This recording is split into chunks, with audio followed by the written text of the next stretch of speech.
Hello दोस्तों, स्वागत है आपका अपना YouTube channel supreme target board में। इसके पहले वीडियो में हमने बताया था रासायनिक अभिक्रिया एवं समीकरण के बारे में। उसमें चैप्टर में कुछ पढ़ाए थे, यानी हम लोग पढ़े थे कंकाली रासायनिक समीकरण क्या होता है, यहाँ तक पढ़े थे। इसके पहले सब पढ़ चुके हैं। आज हम लोग उसके आगे से स्टार्ट करते हैं। कंकाली रासायनिक समीकरण को संतुलित कैसे किया जाता है, रासायनिक अभिक्रिया के प्रकार क्या होता है। तो इसके पहले वीडियो बना है वो पार्ट 1 था। ये वाला जो वीडियो बन रहा है ये आपका पार्ट 2 है। तो चलिए देरी न करते हुए हम सीधे पार्ट 2 का स्टार्ट करते हैं। इसके पहले हमने समझा था कंकाली रासायनिक समीकरण क्या होता है।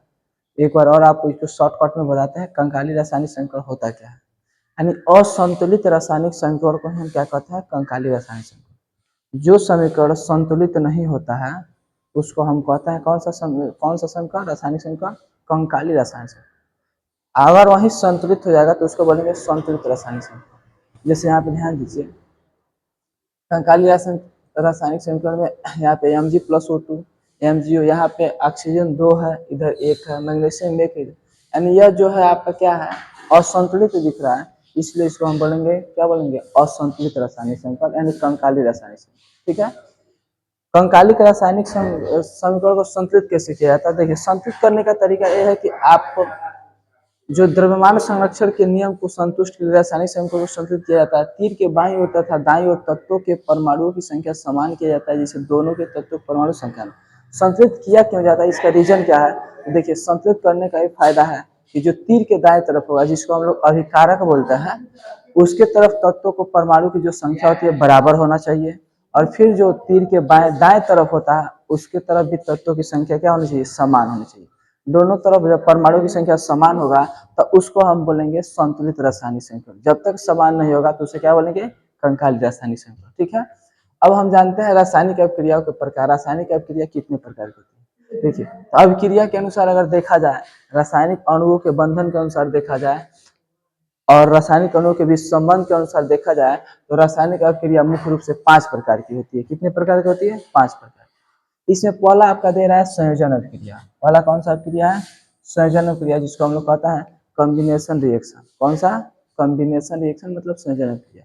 दूसरा है आपका वियोजन या अपघटन अभिक्रिया, वियोजन या अपघटन क्रिया, जिसको बोलता है डिकम्पोजिशन रिएक्शन। तीसरा आपका विस्थापन अभिक्रिया, जिसको बोला जाता है डिस्प्लेसमेंट रिएक्शन। और चौथा आपका द्विविस्थापन अभिक्रिया, जिसको बोलेंगे डबल डिस्प्लेसमेंट रिएक्शन। ठीक है। और लास्ट वाला जो हमारा है वो है उपचयन एवं अपचयन अभिक्रिया, जिसको ऑक्सीडेशन एंड रिड्यूशन रिएक्शन बोला जाता है। ठीक है। अब इसको हम एक एक करके समझते हैं कि संयोजन अभिक्रिया क्या होता है, वियोजन अभिक्रिया क्या होता है, विस्थापन अभिक्रिया क्या होता है, द्विविस्थापन अभिक्रिया क्या होता है, उपचयन और अपचयन ये सब क्या होता है। चलिए समझते हैं। सबसे पहले हम समझते हैं संयोजन अभिक्रिया होता क्या है। चलिए देखिए, संयोजन अभिक्रिया होता क्या है, बोलेंगे जब दो या दो से अधिक अभिकारक मिलकर एकल उत्पाद का निर्माण करते हैं उसे हम क्या कहते हैं, संयोजन अभिक्रिया। यानी संयोजन अभिक्रिया का मतलब हो गया कॉम्बिनेशन रिएक्शन, मतलब वह अभिक्रिया जिसमें दो या दो से अधिक अभिकारक मिलकर, दो या दो से अधिक अभिकारक मिलकर एक उत्पाद का निर्माण करते हैं, मतलब एक तत्व या यौगिक बनाते हैं, उसे हम क्या कहते हैं, उसे ही कहते हैं संयोजन अभिक्रिया। संयोजन का मतलब ही होता है जुड़ना। संयोजन का मतलब क्या होता है, जुड़ना। यानी कहने का सेंस ये है कि वह अभिक्रिया जिसमें दो या दो से अधिक तत्व या यौगिक या अभिकारक जब मिल जाते हैं और एक उत्पाद बना देते हैं, कितना, मान लीजिए दो हैं और मिलकर बन गए एक, तो उसी अभिक्रिया को हम बोल देते हैं कौन सा अभिक्रिया, संयोजन अभिक्रिया। चलिए आप समझते हैं। जैसे यहाँ पे लिखा है आपका calcium oxide CaO, calcium oxide, और प्लस में हमने बनाया इसको क्या, जल। दोनों आपस में हम जब रिएक्शन कराते हैं, दोनों आपस में रिएक्शन करते हैं तो क्या बनता है, कैल्शियम हाइड्रोक्साइड, जिसको हम लोग बोलते हैं बूझा हुआ चूना। क्या बोलता है, बूझा हुआ चूना। यहाँ पे ध्यान दीजिए, यहाँ पे कैल्शियम ऑक्साइड एक तत्व हो गया, मतलब एक यौगिक हो गया, जल आपका एक यौगिक हो गया। दो मिलकर यानी दो अभिकारक मिलकर कितना बनाया, एक यौगिक बनाया, यानी एकल उत्पाद, एक उत्पाद बना दिया। तो ये क्या हुआ, दोनों आपस में मिल गए, संयोजन हो गया, मतलब जुट गए, और जुट के कितना बना दिए, एक। बस इसी रिएक्शन को हम बोल देते हैं कौन सा रिएक्शन, संयोजन के लिए, संयोजन रिएक्शन। ठीक है। यानी कहने का मतलब कैल्शियम ऑक्साइड और जल दोनों यौगिक आपस में मिला तो क्या बना, कैल्शियम हाइड्रोक्साइड। इसी अभिक्रिया को हम बोलते हैं कौन सा अभिक्रिया, संयोजन अभिक्रिया। यानी कहने का मतलब जब दो या दो से अधिक अभिकारक, एक अभिकारक A और एक A, यानी दो दो भी हो सकता है, दो से अधिक तीन भी हो सकता है, चार भी हो सकता है। तो दो या दो से अधिक अभिकारक जब आपस में मिल जाते हैं और मिलने के बाद एक उत्पाद बनता है तो उसी को हम क्या बोलते हैं, संयोजन अभिक्रिया। ठीक है, ये आप देखिए। पर आप परिभाषा के अनुसार रासायनिक समीकरण से तुलना करने पर हम देखते हैं कि कैल्शियम ऑक्साइड और जल से दो अभिकर्मक एकल उत्पाद कैल्शियम हाइड्रोक्साइड बनाते हैं। मतलब इसी को बताया है। इस समीकरण से क्या पता चलता है, एक यौगिक कैल्शियम ऑक्साइड है, दूसरा आपका क्या है, जल है, दोनों मिलकर एक उत्पाद का निर्माण किए। इसलिए हम कह सकते हैं कि यह क्या है, आपका संयोजन अभिक्रिया का एग्जाम्पल है। ठीक है, चलिए अब जानते हैं हम लोग कैल्शियम हाइड्रोक्साइड होता क्या है। कैल्शियम यानी CaOH2 होता क्या है, इसका यूज कहाँ होता है, चलिए देखिए। कैल्शियम हाइड्रोक्साइड का उपयोग दीवारों पर सफेदी करने के लिए किया जाता है। यानी जो भी दीवार पे पेंट वगैरह किया जाता है, आप देखते होंगे सफेद नहीं किया जाता है पेंट, उसी उसी को यही है आपका क्या है, कैल्शियम हाइड्रोक्साइड। वही सेम टू सेम उसी को बोला जाता है कैल्शियम हाइड्रोक्साइड। यानी कैल्शियम हाइड्रोक्साइड का उपयोग दीवारों पर सफेदी करने के लिए किया जाता है। यह एक अवक्षेपण अभिक्रिया है। कौन सा अभिक्रिया, अवक्षेपण। क्यों, क्योंकि यह अवक्षेप बनाता है, इसलिए इसको कह दिया जाता है कौन सा अभिक्रिया है, अवक्षेपण। तो हमेशा याद रखिए कैल्शियम हाइड्रोक्साइड का उपयोग दीवारों पर पेंट करने के लिए किया जाता है। ठीक है, सफेदी करने के लिए किया जाता है। जब कैल्शियम हाइड्रोक्साइड से दीवारों पर पुताई की जाती है तो वायु की उपस्थिति में क्या करता है, CO2 से अभिक्रिया करके कैल्शियम कार्बोनेट का एक पतला परत बनाता है। आप देखिए कैल्शियम कार्बोनेट यानी जिसको बोलते हैं CaCO3, कैल्शियम कार्बोनेट का एक परत बना देता है। किससे अभिक्रिया करके, जो वायुमंडल में उपस्थित कार्बन डाइऑक्साइड गैस होता है उससे रिएक्शन करके आपको कैल्शियम कार्बोनेट बनाता है। और जब कैल्शियम कार्बोनेट का एक पतला परत बनाता है तो देखेंगे आप दीवारों में कुछ ऐसा होता है, कुछ दिनों के बाद वो पेंट धीरे धीरे निकल जाता है। तो वही क्या बनता है, वही कैल्शियम कार्बोनेट होता है, जो एक परत परत बन के धीरे धीरे दीवार से क्या हो जाता है, छूट जाता है, गिर जाता है। तो कुछ दिनों के बाद यानी कुछ सालों के बाद देखते होंगे जो सफेदी किया रहता है दीवार पे, वह धीरे धीरे क्या होता है, छूट जाता है, फिर से हमको दोबारा कराना पड़ता है पेंट। ठीक है, तो वही कह रहा है कि कार्बन का एक पतला परत बनता है और इसके साथ जल का भी निर्माण होता है जो वाष्पित करता है। देखिए जब वो कार्बन डाइऑक्साइड से रिएक्शन करता है कैल्शियम हाइड्रोक्साइड, और कैल्शियम कार्बोनेट तो बनाता ही बनाता है, साथ में क्या बनाता है, जल भी बनाता है, H2O। ठीक है, जल बनाता है तो जल दिखाई नहीं देगा क्योंकि और धूप वगैरह होता है, गर्मी होता है तो उसे वाष्प बन के वो क्या होता है, उड़ जाता है। ठीक है, तो जो हमको दिखता है वो बताते हैं। इसका प्रक्रिया का समीकरण इस प्रकार है, देखिए कैल्शियम हाइड्रोक्साइड कार्बन डाइऑक्साइड वायुमंडल उपस्थित कार्बन डाइऑक्साइड से रिएक्शन कर रहा है और रिएक्शन करने के बाद क्या बनाया है, कैल्शियम कार्बोनेट।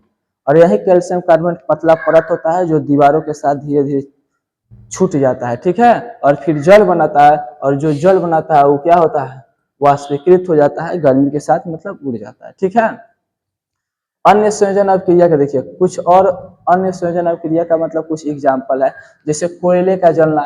देखिए यहाँ पे कार्बन है और ऑक्सीजन है, दोनों मिलकर क्या बनाया, कार्बन डाइऑक्साइड।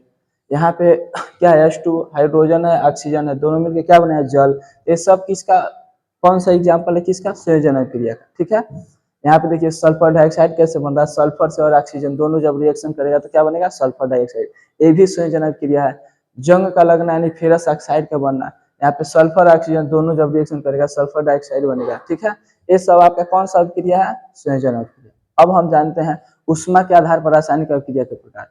ऊष्मा के आधार पर रासायनिक अभिक्रिया को कितने प्रकार में बांटा गया, तो ध्यान दीजिए। ऊष्मा के आधार पर अगर देखा जाए तो रासायनिक अभिक्रिया दो प्रकार की होती है। कितनी होती है, दो।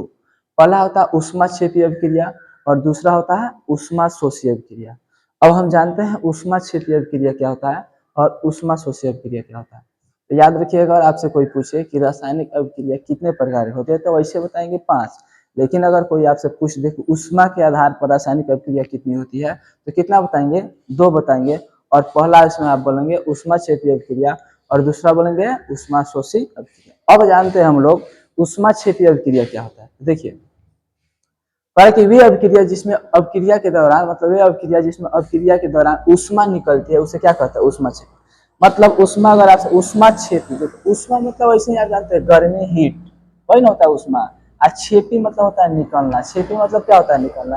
यानी ऐसी अभिक्रिया जो रिएक्शन होगा यानी अभिक्रिया होगा तो उसमें से क्या निकलेगी, ऊष्मा निकलेगी। जब ऊष्मा का निर्माण होगा यानी ऊष्मा निकलेगी तो उसी को हम बोल देंगे कौन सा अभिक्रिया, ऊष्मा क्षेपी अभिक्रिया। यानी कहने का मतलब हो गया अगर आपसे कोई पूछे ऊष्मा क्षेपी अभिक्रिया क्या होता है या परीक्षा में ऊष्मा क्षेपी अभिक्रिया किसे कहते हैं बताइए, तब बोलेंगे ऐसी अभिक्रिया जिसमें रिएक्शन में यानी क्या होता है अभिक्रिया के दौरान ऊष्मा का निर्माण होता है या ऊष्मा निकलता है या ऊष्मा बनता है, उसी को हम लोग बोलते हैं ऊष्माक्षेपी अभिक्रिया। जैसे एग्जाम्पल में अगर पूछा जाए समीकरण लिखने के लिए तो लिखेंगे, देखिए CH4 प्लस O2 दोनों जब आपस में रिएक्शन करेगा तो CO2 बनता है और H2O बनता है, ठीक है। और यहाँ पे क्या होता है, ऊष्मा का निर्माण, ठीक है। यहाँ पे दिया है बी ऑप्शन में, श्वसन भी एक ऊष्माक्षेपी अभिक्रिया का उदाहरण है जिसमें कोशिकाएं श्वसन के दौरान ऊष्मा मुक्त करती है। जब हम सांस लेते हैं तो देखिए सांस लेंगे और जैसे ही छोड़ेंगे तो उसमें से गर्मी उत्पन्न होती है। आप ऐसे ट्राई करके देखिए, तो जो गर्मी निकलती है तो उसमें ऊष्मा निकल रहा है, इसका मतलब हम श्वसन कर रहे हैं, वो भी कौन सा अभिक्रिया हो गया, ऊष्माक्षेपी अभिक्रिया हो गया, ठीक है। तो वही बता रहा है कि श्वसन भी कौन सा अभिक्रिया है, ऊष्माक्षेपी अभिक्रिया। तो परीक्षा में पूछ सकता है, आप इस पर ध्यान दीजिएगा। पूछेगा श्वसन अब कौन सी अभिक्रिया है तो क्या बताएंगे, ऊष्माक्षेपी अभिक्रिया, ठीक है। या ऊष्माक्षेपी अभिक्रिया दे देगा, ऑप्शन में 4 को दिया होगा, श्वसन दे सकता है, उत्सर्जन दे सकता है। उसमें आप याद रखेंगे कि श्वसन क्या है, ऊष्माक्षेपी अभिक्रिया, ठीक है।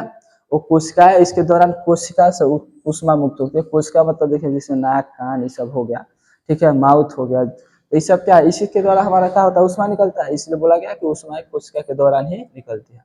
अब देखिए यहाँ पे लिखा है दूसरा, साग सब्जियों या सड़े गले घास फूस या पेड़ों के पत्तों को विघटन होकर कंपोस्ट का बनना, ये भी क्या है, ऊष्माक्षेपी अभिक्रिया। कैसे होता है, देखिए कुछ ऐसा होता है, देखिए साग सब्जी या सड़े गले चीज होता है या घास फूस होता है, पेड़ का पतई वगैरह होता है, तो जब सड़ता है तब वहाँ पे देखिएगा आग ही बन जाता है। आग ही बनने का मतलब ये नहीं कि आग ही जलने लगता है, मतलब वहाँ पे ज्यादा गर्मी होता है। तो ज्यादा गर्मी होता है, देखिए हीट हो गया होता है वहाँ पे, इसका मतलब उसमें क्या है, ऊष्मा निकलता है। आप जाएंगे उसके पास हाथ रखेंगे, देखेंगे आपको गर्मी महसूस होगा, इसका मतलब क्या हो रहा है, वहां से हीट उत्पन्न हो रहा है।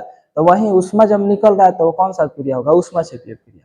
तो वही कह रहा है कि साग सब्जियों या सड़े गले घास फूस पेड़ या पत्ते कुछ होते हैं तो वहाँ पे हीट महसूस होगा, यानी जब ऊष्मा निकलेगी तो उसको बोलेंगे ऊष्माक्षेपी क्रिया, ठीक है। तो ऊष्माक्षेपी क्रिया समझ गए, यानी फिर एक बार समझिए, ऐसी अभिक्रिया जो अभिक्रिया के दौरान ऊष्मा का निर्माण होता है या ऊष्मा बनता है उसे क्या कहते हैं, ऊष्माक्षेपी क्रिया, ठीक है। जैसे में एग्जाम्पल लेना तो बहुत कुछ लिख सकते हैं, यहाँ पे CH4 प्लस O2 और रिएक्शन कराएंगे तो CO2 बन जाएगा और H2O बन जाएगा, ठीक है, H2 बन जाएगा। चलिए नेक्स्ट, अब दूसरा समझते हैं हम लोग ऊष्मा शोषी अभिक्रिया। ऊष्मा शोषी अभिक्रिया क्या होता है,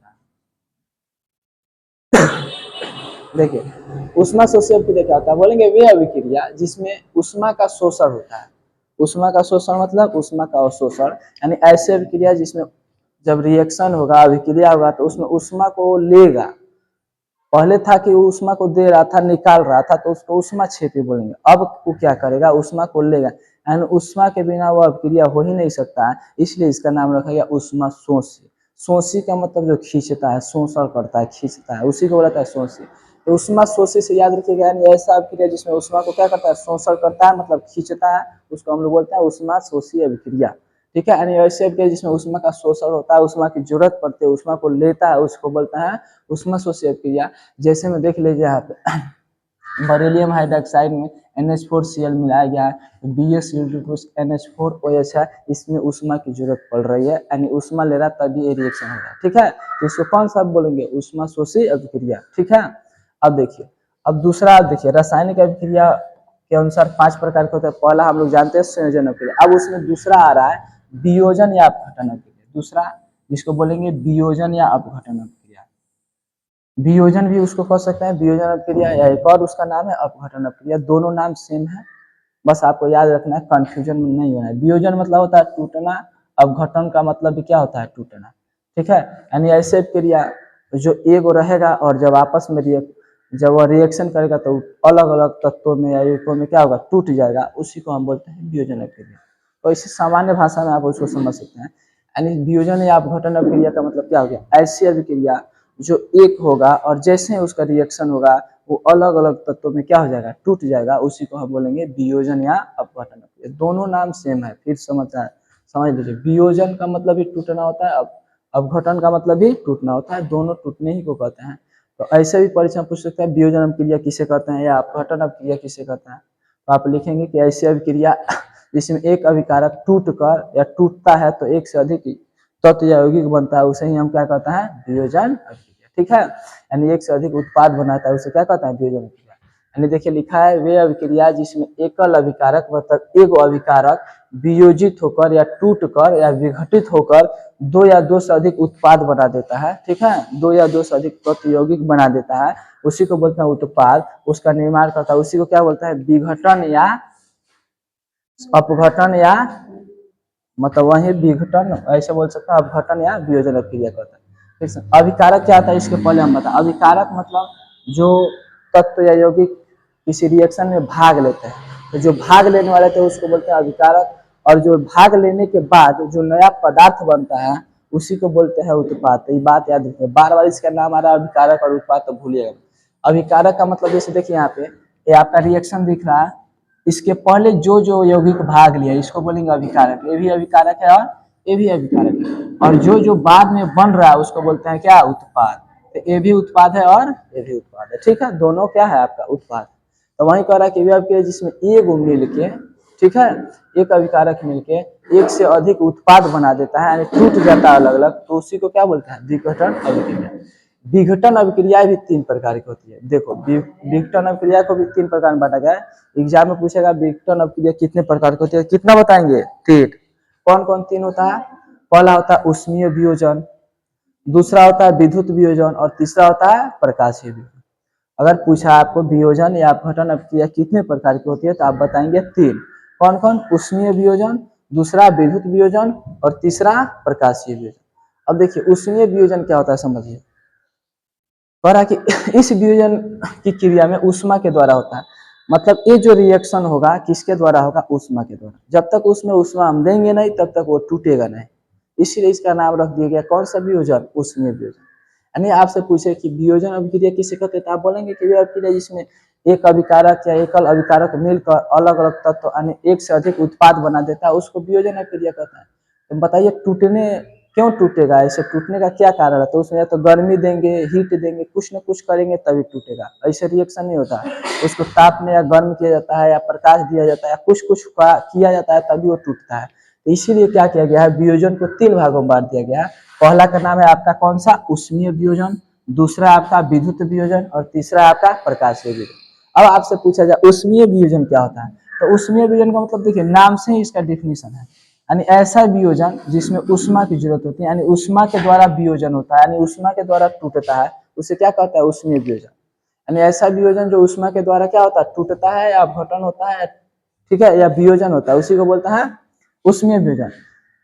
देखिए उसमें यहाँ पे दिया है FeSO4 जो ऊष्मा के द्वारा टूट के बना है, Fe2O3 और प्लस में SO2 और SO3, ठीक है, ऊष्मा के द्वारा। जब तक ऊष्मा देंगे नहीं तब तक वो क्या होगा, टूटेगा नहीं, समझ रहा है ना। देखिए एक और एग्जांपल दिया है CaCO3 कैल्शियम कार्बोनेट। ये भी क्या किया, जब इसमें हम ऊष्मा देंगे, यहाँ पे डेल्टा लिखा है, जब इसमें हम ऊष्मा देंगे तो किस में टूट जाएगा, कैल्शियम ऑक्साइड में और यहाँ पे कार्बन डाइऑक्साइड में, ठीक है, दो तत्व में टूट जाएगा। तो देखिए पहला नंबर कि ये तो वियोजन अभिक्रिया का भी एग्जाम्पल है, क्योंकि एक अभिकारक है और जब ये रिएक्शन कराए तो टूटा, ऊष्मा दिए और टूटा, तो किस में, दो एक से अधिक तत्व उत्पाद बना, ये भी बना ये भी बना, तो कितना बना, तीन बन रहा, तो इसको बोलेंगे वियोजन अभिक्रिया के एग्जाम्पल है। अब इसमें वियोजन में कौन सा वियोजन है, तो उष्मीय वियोजन है। क्यों उष्मीय वियोजन है, क्योंकि इसमें ऊष्मा के द्वारा ही तोड़ा गया है, ऊष्मा जब तक देंगे नहीं तब तक टूटेगा नहीं, तो इसमें ऊष्मा दिए हैं तो टूट गया, इसलिए इसका नाम हो गया उष्मीय वियोजन। सेम टू सेम देखिए इसमें भी एक है और इसमें क्या किया गया, ऊष्मा दिया गया तो एक भी दो उत्पाद में टूट गया, इसलिए इसको बोलेंगे उष्मीय वियोजन, ठीक है, यह वियोजन अभिक्रिया का एग्जाम्पल। दूसरा विद्युत वियोजन, सेम वैसे ही समझिए, इसमें ऊष्मा विद्युत के द्वारा रूप में प्रदान की जाती है। इसको जब हम देंगे तो ऊष्मा किसके रूप में देंगे, इसको जब तोड़ना होगा, ये भी तो वियोजन अभिक्रिया का एग्जाम्पल है ना कि नहीं, बिल्कुल है, क्योंकि एक आपका विकारक है और एक से अधिक उत्पाद बना दिया रिएक्शन करके। तो रिएक्शन अब किसके द्वारा हुआ, कैसे हुआ, तो इसमें जब हम विद्युत दिए, ऊष्मा किसके द्वारा, किस रूप में दिए, विद्युत के रूप में दिए, और जब विद्युत के रूप में देंगे तो जब टूटेगा तो उसको हम बोलेंगे विद्युत वियोजन। क्या बोलेंगे, विद्युत, यानी मतलब इसमें ऐसा वियोजन जिसमें विद्युत की जरूरत होती है, विद्युत के द्वारा टूटता है या विद्युत के द्वारा वियोजन होता है, उसको हम बोलते हैं विद्युत वियोजन, ठीक है। तो देखिए जो जल है उसमें जब विद्युत देंगे, ऊष्मा किसके रूप में देंगे, विद्युत के रूप में, तो आपको हाइड्रोजन गैस के रूप में और ऑक्सीजन गैस के रूप में टूट जाएगा। तो यह हो जाएगा आपका विद्युत वियोजन की अभिक्रिया, ठीक है, जिसको वियोजन की अभिक्रिया भी बोल सकते हैं। चलिए नेक्स्ट, नेक्स्ट आपका प्रकाशीय वियोजन। प्रकाशीय वियोजन क्या होता है, देखिए जब वियोजन की क्रिया के लिए ऊष्मा प्रकाश के द्वारा प्रदान, अब इसको कैसे तोड़ेंगे, तो इसमें जब प्रकाश के रूप में हम उष्मा देंगे, किसके रूप में देंगे, प्रकाश, यानी उष्मा तो देंगे तो उष्मा 3 रूप से दिया जा रहा है। एक देखो पहला नंबर दिया गया है आपका उष्मा, खुद उष्मा के रूप में, दूसरा विद्युत के रूप में दिया गया और तीसरा प्रकाश के रूप में दिया गया।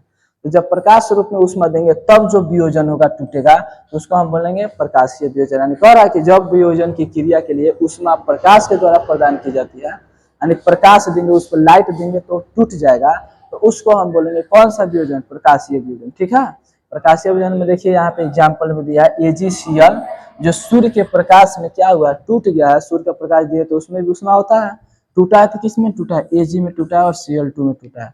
यहाँ पे AgBr दिया है जो सूर्य के प्रकाश में Ag में टूट गया और Br2 में टूट गया। ठीक है, तो किसका एग्जाम्पल है, प्रकाशीय वियोजन का, जो वियोजन और क्रिया का भी एग्जाम्पल है। ठीक है, एक और हम लास्ट वाला समझते हैं, इसके बाद फिर नेक्स्ट वीडियो में समझेंगे।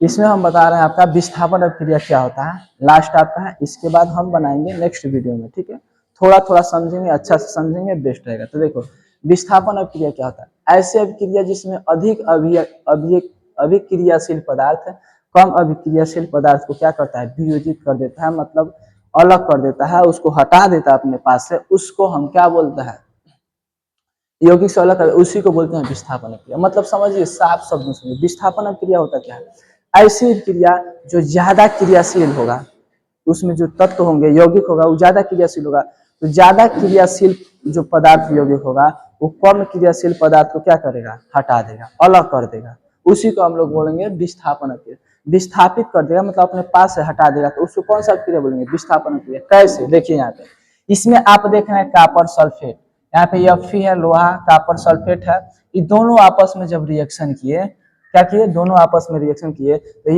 Fe अधिक क्रियाशील है, Fe जो है वो ज्यादा क्रियाशील है, तो क्या करेगा, जब ज्यादा इसके पास पावर है तो Cu के पास कम पावर है, तो ये क्या करेगा, ज्यादा पावर वाला इस कम पावर वाले को Cu को उठा के अलग कर देगा। देखिए यहाँ पे जैसे ही आपस में रिएक्शन में उठा के फेंक दिया यहाँ पे, अब है जो है वो इसके साथ जुड़ गया SO4 के साथ, तो बन गया FeSO4 और Cu को छाट दिया। क्यों ऐसा किया, क्योंकि जो Fe आपका है पावर वाला है, जानते हैं आप, जैसे जो पावरफुल आदमी होता है वो कम पावरफुल वाले को हटा देता है, उसको जीने नहीं देता है। तो बताओ Cu को जीने देगा जी, कब वो नहीं जीने, कॉपर को नहीं जीने देगा, भाग जाओ हमारे पास से, जीने ही नहीं देगा। ध्यान में करते हो, इस दुनिया में भी ऐसे ही नियम चल रहा है। तो जो Fe है वो क्या किया, इन दोनों के इस सबके साथ रिएक्शन किया और Cu कमजोर दिखाई दिया, Cu को उठा के फेंक दिया अलग, तो Fe जो है वो किससे बन गया, SO4 से अभिक्रिया करके बना लिया अपना यौगिक फेरम सल्फेट और Cu को अलग छाट दिया। तो इसमें देख रहे हैं हम, क्या देख रहे हैं कि अधिक अभी जो क्रियाशील पदार्थ है यौगिक है वो कम अभिक्रियाशील पदार्थ को छाट दिया, विस्थापित कर दिया, मतलब अलग कर दिया।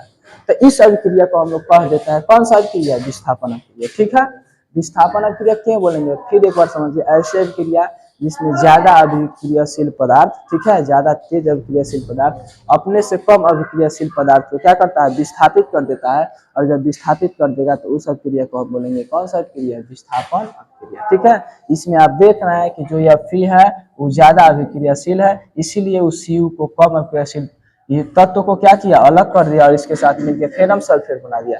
यही बात इसमें समझा गया। इस एग्जाम्पल में देखिए जो जिंक है, जिंक वो ज्यादा अभिक्रियाशील है, इसीलिए यह Cu को क्या किया है, अलग कर दिया और SO4 के साथ बना दिया जिंक सल्फेट। ठीक है, तो ये था आपका विस्थापन अभिक्रिया। अगले वीडियो में हम बताएंगे और जो एग्जाम्पल और जो है द्विविस्थापन अभिक्रिया क्या होता है, इसमें रेडॉक्स क्या होता है, उपचयन अपचयन क्या होता है, इस सब के बारे में हम नेक्स्ट वीडियो में बताएंगे। तब तक के लिए हम इतना ही बताते हैं। आप हमारे यदि यूट्यूब चैनल को सब्सक्राइब नहीं किए हैं तो आप सब्सक्राइब कर लीजिए, दोस्तों के पास शेयर कर लीजिए, और थोड़ा थोड़ा देखिए, जैसे थोड़ा थोड़ा पढ़ेंगे आपको अच्छा लगेगा, समझ में आएगा। ये नहीं कि एक बार ज्यादा पढ़ा दे तो दिक्कत होगा। ठीक है, तो फिर मिलते हैं हम लोग नेक्स्ट वीडियो में, अगले चैप्टर में हम पूरा इसको समाप्ति कर देंगे। ठीक है, तब तक के लिए जय हिंद, जय भारत।